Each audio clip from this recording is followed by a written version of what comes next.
मौद्रिक अर्थशास्त्र विषय की इस कक्षा में आज मुद्रा के परिमाण सिद्धांत के अध्ययन को शामिल कर रहे हैं। मुद्रा का परिमाण सिद्धांत मुद्रा की मात्रा और कीमत में एक विशिष्ट संबंध को बताता है।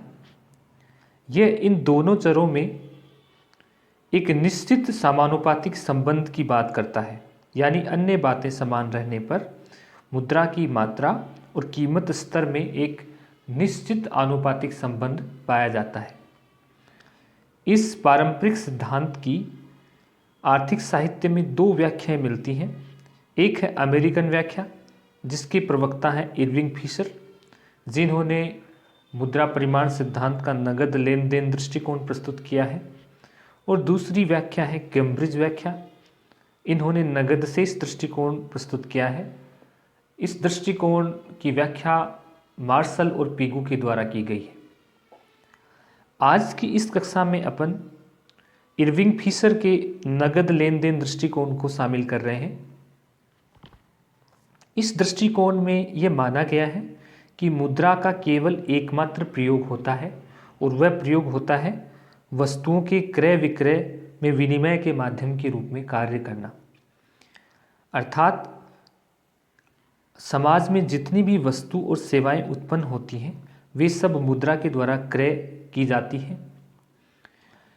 इस दृष्टिकोण के अनुसार समाज में मुद्रा की जितनी मात्रा एक निश्चित समय में विद्यमान रहती है, वस्तु और सेवाओं का मूल्य उसके बराबर होता है। मान लीजिए एक अर्थव्यवस्था में 10,000 रुपये मूल्य की मुद्रा पूर्ति है, और उस वर्ष उस देश में वस्तु और सेवाओं का जो कुल भौतिक उत्पादन हुआ है वो 1,000 के बराबर हुआ है। ऐसी स्थिति में जब औसत मूल्य 10 रुपये है, तो यहाँ पर मुद्रा की कुल मात्रा जो कि 10,000 रुपये के बराबर है, वस्तु और सेवाओं का कुल मूल्य भी 10,000 रुपये के बराबर है। इस प्रकार वस्तु और सेवाओं का कुल मूल्य मुद्रा की कुल मात्रा के बराबर है, या कहें वस्तुओं और सेवाओं के रूप में जो मुद्रा की मांग है वह मुद्रा की कुल पूर्ति के बराबर है। इस सिद्धांत में फिशर के द्वारा एक समीकरण दिया गया है, जिसमें समाज में मुद्रा की कुल पूर्ति, जिसे MV से प्रस्तुत किया गया है, और समाज में वस्तु और सेवाओं का कुल मूल्य, जिसे PT से प्रस्तुत किया गया है, इन दोनों को एक समीकरण के रूप में प्रस्तुत किया गया है। यहाँ पर M मुद्रा की कुल मात्रा को बताता है, और V जो है वो मुद्रा के संचलन वेग को प्रस्तुत करता है। मुद्रा का संचलन वेग मुद्रा की एक इकाई को औसतन कितने उपयोग में लाया गया है को प्रस्तुत करता है। मुद्रा की कुल मात्रा M को V से मल्टीप्लाई करने के बाद प्राप्त होती है, जो कि एक अर्थव्यवस्था में जितने भी लेन देन और सौदे होते हैं, जिन्हें T से अभिव्यक्त किया गया है, उन लेन देन और वस्तुओं के कुल सौदों को उस वर्ष के औसत मूल्य से गुणा कर दिया जाता है। तो एक वर्ष में कुल सौदों की कुल कीमत प्राप्त होती है, या कहें वस्तुओं एवं सेवाओं के रूप में मुद्रा की जो कुल मांग है उसको PT के द्वारा प्रस्तुत किया गया है। ये समीकरण एक समानिका की तरह है। समानिका से तात्पर्य होता है इसमें समीकरण के दोनों भाग, लेफ्ट हैंड साइड और राइट हैंड साइड, दोनों बराबर होते हैं, यानी उन दोनों भागों के जो चर हैं उनको समान मूल्य का माना जाता है।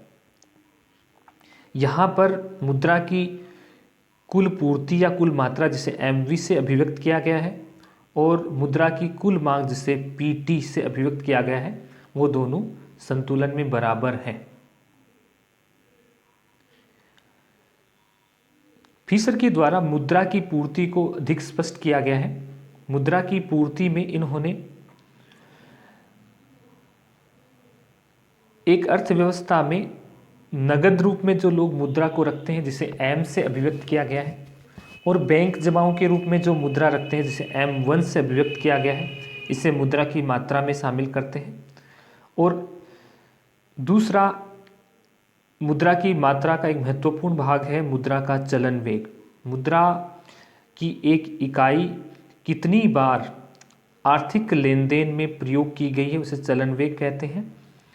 नगद मुद्रा का चलन वेग जिसे V से अभिव्यक्त किया गया है और बैंक मुद्रा का चलन वेग जिसे V1 से अभिव्यक्त किया गया है, इन दोनों को M और M1 से मल्टीप्लाई करने के बाद एक अर्थव्यवस्था में मुद्रा की कुल पूर्ति को निकाला जा सकता है। यहाँ पर चलन वेग को और अधिक स्पष्ट करते हुए फिशर ने चलन वेग को प्रभावित करने वाले तत्वों को भी बताया है। चलन वेग को प्रभावित करने वाले तत्वों में एक अर्थव्यवस्था में जितने ट्रांजैक्शन होते हैं और इनकी जितनी अधिक आवृत्ति होती है उतना ही अधिक चलन वेग होता है। दूसरा तत्व जो चलन वेग को प्रभावित करता है वह आंतरिक व्यापार और अंतर्राष्ट्रीय व्यापार की मात्रा।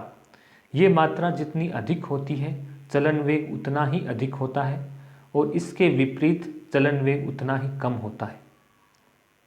अर्थव्यवस्था में दो प्रकार के मौसम देखने को मिलते हैं।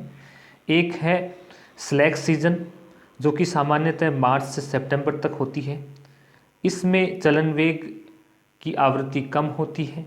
दूसरा है बिजी सीजन जिसे अक्टूबर नवंबर से लेकर मार्च तक देखा जाता है, इसमें चलन वेग अधिक होता है।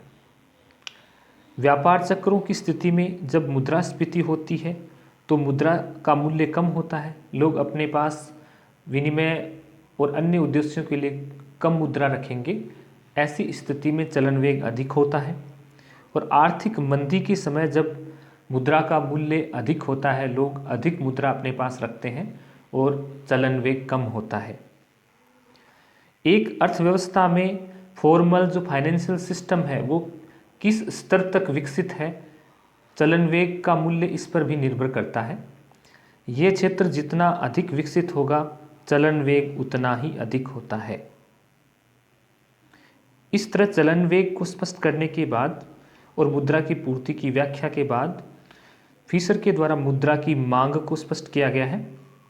मुद्रा की मांग जैसा कि अपन ने पूर्व में पढ़ लिया है केवल विनिमय के माध्यम के लिए की जाती है।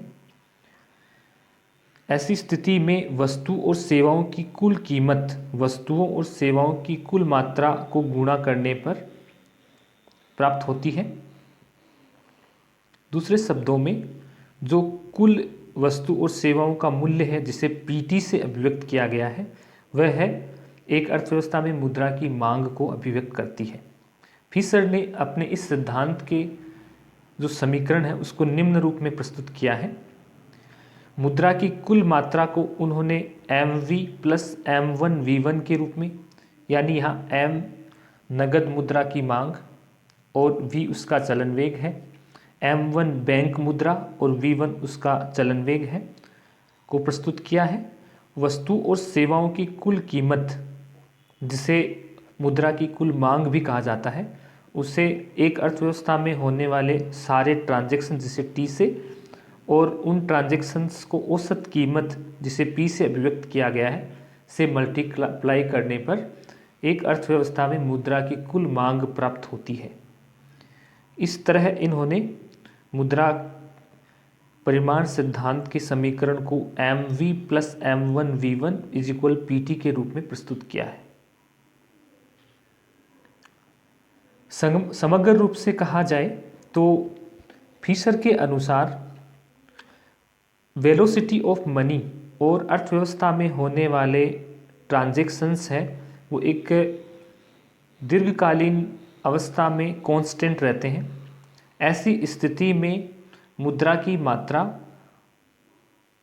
और कीमत में जो संबंध होता है उसमें एक निश्चित प्रकार का संबंध पाया जाता है। फिशर के अनुसार M1 उसका चलन वेग V1 अर्थव्यवस्था में लेन देन की मात्रा T और उसका चलन वेग V स्थिर रहने पर मुद्रा की मात्रा में होने वाले परिवर्तन से कीमत में एक निश्चित समानुपातिक परिवर्तन देखने को मिलता है। अर्थात मुद्रा की मात्रा को यदि दोगुना कर दिया जाए तो अर्थव्यवस्था में कीमत स्तर भी दोगुना हो जाता है और इसके विपरीत मुद्रा की मात्रा को आधा कर दिया जाए तो कीमत स्तर भी आधा रह जाएगा। यानी इसमें एक प्रत्यक्ष प्रकार का आनुपातिक संबंध देखने को मिलता है।